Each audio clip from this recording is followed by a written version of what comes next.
Today we're going to be talking about Norway maples for bonsai. It's usually a tree that bonsai enthusiasts stay well away from due to its upright growth and uncontrollable pattern. And the awkwardness of trying to build ramification on this tree is just near impossible. And I do believe for you guys to fully understand, I may have to get the whiteboard out just to explain it all to you. So let's get to it, shall we? And we're going to start off, let's say, one of the upright branches. It's very straight, it's horrible to look at, but we're going to try and improve it. And at the top of the branch, it will have this two little buds on either side and a massive bud for the main leaf stem to come out. Now, out of these bottom buds, I like to call them starter leaves, and they will open up first before the main leaf stem.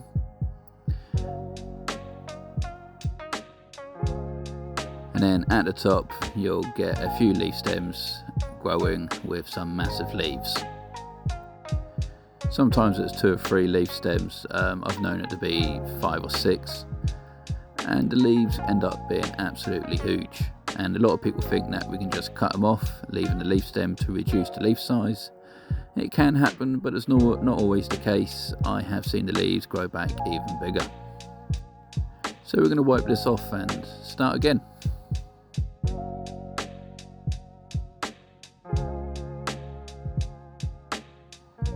So we have our 2 little starter buds and our main buds, and one way to counteract what's going to happen is to cut that back to grow 2 new starter buds, which is all great in theory to start building that ramification that we all desire.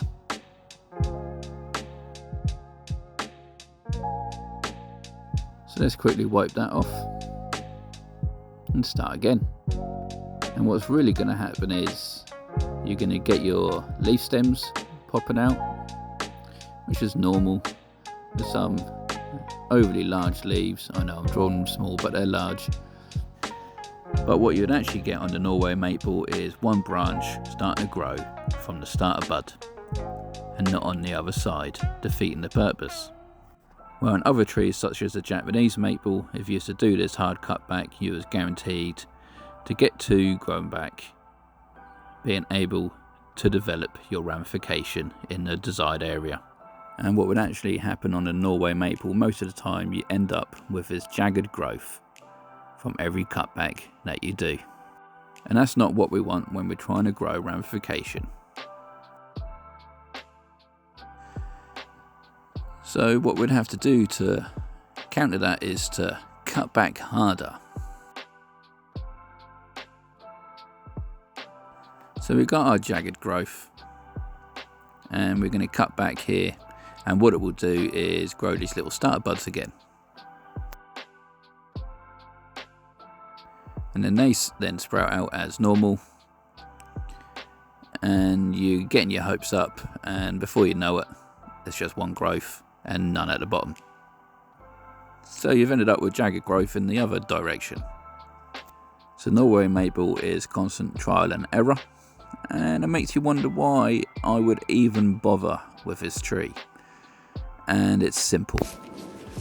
I like a challenge.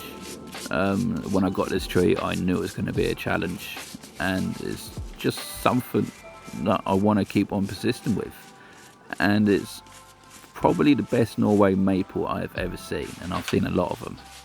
And you probably won't see a better Norway maple like this. And within the bonsai world, it's difficult to obtain something that is the best, especially when there's so much of it going on. The tree at the moment is a little out of shape because I didn't give it a hard cut back this winter, when I absolutely should have done. Now this clip is coming up from Instagram. It was last year's autumn of the tree, and it was putting on an absolute beautiful display. But as a constant tree that I sit down and look at, just trying to work out on how to beat it. But in all seriousness, if you've seen a better Norway maple, please send me an image or a video. You can contact me through Instagram or Facebook, and I always respond, as long as it's bonsai related. But anyway, if you've enjoyed this video, please comment, like and subscribe. If not, no worries, and I'll see you in the next one.